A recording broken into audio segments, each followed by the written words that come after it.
साथियों, एक अनुमान के अनुसार इस समय भारत में लगभग 5 करोड़ घुसपैठिए हैं और देश में पहली बार घुसपैठियों को लेकर चिंता जताई जा रही है। और हमारे जो माननीय गृह मंत्री जी हैं अमित शाह जी, इस पर बहुत चिंता जता रहे हैं कि घुसपैठियों की समस्या से कैसे छुटकारा पाया जाए, जबकि इस देश में ऑलरेडी इतनी ज्यादा जनसंख्या है।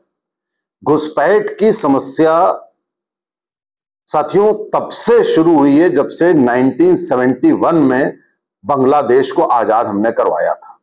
उस समय एक अनुमान के अनुसार 1 से 1.5 करोड़ बांग्लादेशी उस समय भारत में आए थे और हमने उनको बाकायदा शरणार्थी का दर्जा दिया था।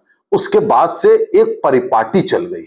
वो परिपाटी ये चल गई कि हम बांग्लादेशियों को और रोहिंग्याओं को और आसपास के इलाके के लोगों को बतौर शरणार्थी लेने लगे। एक कल्चर बन गई।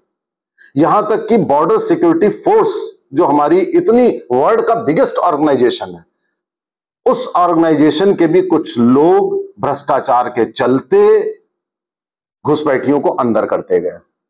अच्छा, ये तो हुई घुसपैठ। उसके बाद क्या होता है साथियों, मैं आज के परिप्रेक्ष्य में बताता हूं।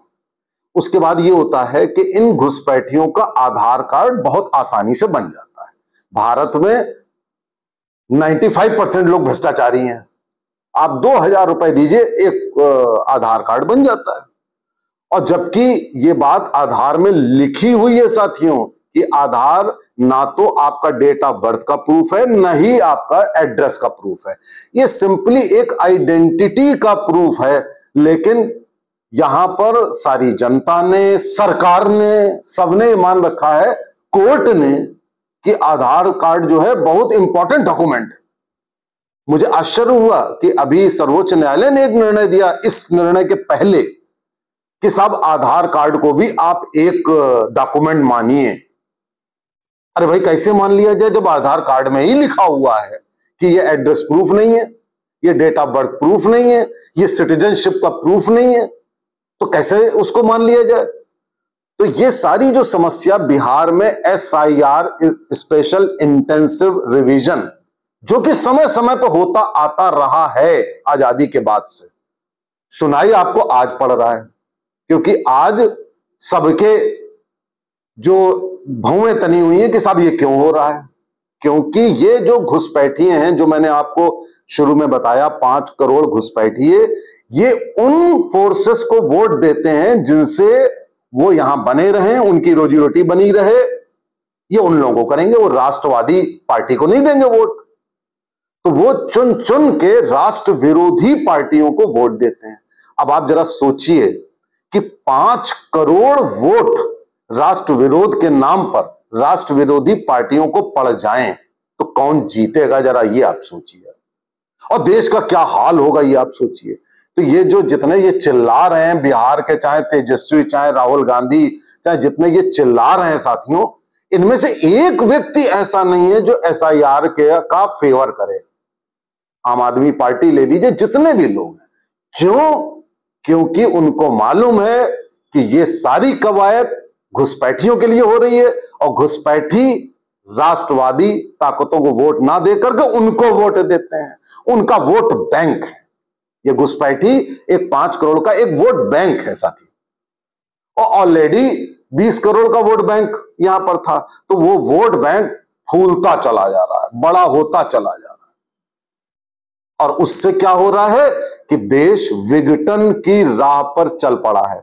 अब आधार कार्ड बन जाता है 2000 रुपए में, उसके बाद राशन कार्ड बन जाता है, उसके बाद आपका कोई बच्चा पैदा हुआ तो बर्थ सर्टिफिकेट बन जाता है, आप ड्राइविंग लाइसेंस बना लेते हैं, तो सारी चीजें तो बन जाती हैं। उसके बाद यही लोग चिल्ला चिल्ला कर कहते हैं कि मेरे पास तो 5-5, 6-6, 7-7 कार्ड हैं, मैं तो इस देश का नागरिक हूं।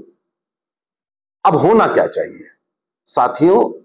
NRC का विरोध इसीलिए होता है क्योंकि ये 5 करोड़ जो वोट बैंक है, ये यहां बना रहना चाहता है और इनके आका चाहते हैं कि ये यहां बने रहे ताकि वो सत्ता हथियाते रहे। तो NRC का विरोध होता है।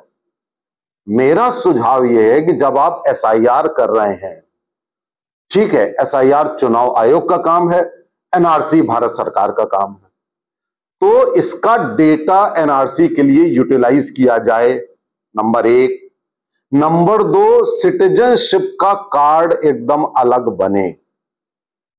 अब सिटीजनशिप का कार्ड बनाने के लिए आप अगर आधार कार्ड का इस्तेमाल करेंगे, राशन कार्ड का करेंगे, ड्राइविंग लाइसेंस का करेंगे, बर्थ सर्टिफिकेट का करेंगे, और भी तमाम कार्ड्स हैं, तो आप एकदम गलत नागरिक चुनेंगे इस देश के लिए। तो आप कहेंगे कि फिर होना क्या चाहिए, फिर भाई कैसे डिसाइड हो कि इस देश के आप नागरिक हैं कि नहीं है? ये साथियों डोर टू डोर सर्वेलेंस से ही संभव है। और डोर टू डोर सर्वेलेंस ही नहीं, कम से कम 3 पीढ़ियां भारत की निवासी हों। अब ये डोमिसाइल भी मिल जाता है पैसा दे करके। मुसीबत तो ये है कि आप डोमिसाइल सर्टिफिकेट भी बना लेते हैं। तो आपको ये देखना पड़ेगा कि जितना ये सिटीजनशिप के लिए 3 पीढ़ी की नागरिकता आप तय करें कि कोई व्यक्ति है तो उसका पिता कहां का निवासी था और उसका भी पिता कहां का निवासी था। जब आप 3 पीढ़ी के डॉक्यूमेंट देख लें, उसका एक कोई पुश्तैनी मकान है वो आप देख लें, और एक जो सबसे बड़ी चीज है कि भारत में झूठ बोलने के लिए, भारत में गलत सर्टिफिकेट बनाने के लिए, फ्रॉड करने के लिए कोई कानून ही नहीं है। आधार बना देगा वो आदमी, जाने कितने सर्टिफिकेट वो वहीं एक काउंटर पर बैठ के बना देता है, पैसे लेता बना देता है। तो जब वो बना देता है, वो क्यों बना देता है? क्योंकि उसको मालूम है कि उसको कोई सजा नहीं होगी। कानून में तुरंत रिवीजन करिए कि कोई भी व्यक्ति अगर गलत सर्टिफिकेट बनाता है, गलत आधार बनाता है, डोमिसाइल बनाता है, कुछ भी बनाता है गलत, उसको 10 साल की सजा होगी। सबके होश ठिकाने लग जाएंगे। फिर ये जो फर्जीवाड़ा है ये बंद हो जाएगा, क्योंकि अब सोशल मीडिया का जमाना है। अगर कोई आदमी ऐसा करता है तो उसकी काट के लिए दूसरा आदमी ये जरूर बता देगा कि इसने ये गलत काम किया, वो आदमी पकड़ जाएगा, 10 साल की सजा हो जाएगी। तो ये आप क्यों नहीं करते हैं कि गलत सर्टिफिकेट नहीं बनना चाहिए? आप क्यों बढ़ावा दे रहे हैं? आप ठीक है एसआईआर आप कर रहे हैं, सही है, लेकिन आप दूसरी तरफ आधार तो बनने दे रहे हैं ना। तो भारत सरकार को सबसे पहले एक कानून पारित करना चाहिए कि कोई भी सर्टिफिकेट झूठा यदि पाया गया तो जो इशुइंग अथॉरिटी है उसको 10 साल की सजा होगी, नंबर 1।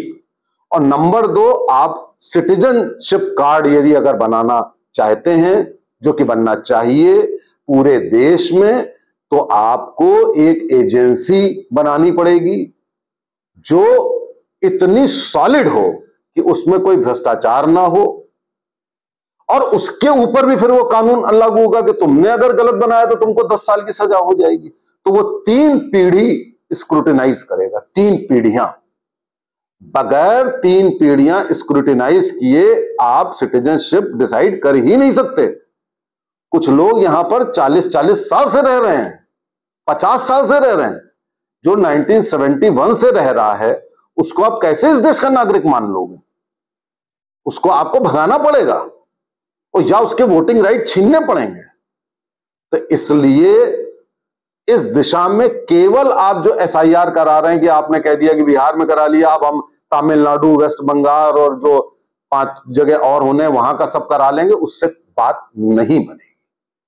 आपको कॉम्प्रिहेंसिव मेजर अडॉप्ट करने पड़ेंगे। आज हमारी सरकार है, कर लीजिए, वरना कहीं सत्ता हाथ से चली गई तो इस भारत को तोड़ने वाले सब बैठे हुए हैं। 3000 राजनीतिक पार्टियों में से 2999 पार्टियां भारत तोड़ने के लिए बैठी हुई हैं। अखिलेश यादव कह रहा है कि योगी हैं घुसपैठी है। उसको इतना कानून नहीं मालूम है कि इस देश में किसी भी कोने का आदमी दूसरे कोने में जाके बस सकता है। उसको यह बात नहीं मालूम है। वो बांग्लादेशी की बात नहीं कर रहा है, वो रोहिंग्या की बात नहीं कर रहा है। बात किस चीज की कर रहा है कि योगी जी घुसपैठी हैं। जबकि जहां तक मुझे मालूम है उनके घर में भी उनकी शादियां आदियां हुई हैं, वो भी हिल इलाके में हुई हैं, हिल एरिया में, जहां से योगी जी आते हैं। तो उस लिहाज से तो घुसपैठिए सभी उनके घर में भी हुए थे। ऐसे ऐसे नेता हैं, आप सोचिए आप कैसे निपटेंगे। मैं भारत सरकार से दरखास्त करता हूं कि जल्दी से जल्दी आप 29 के पहले सेंसस के साथ साथ सिटीजनशिप और एसआईआर का काम पूरा कर लें, वरना हम बहुत नुकसान में होंगे। हम क्या, ये देश नुकसान में होगा। नमस्ते, जय हिंद, जय भारत।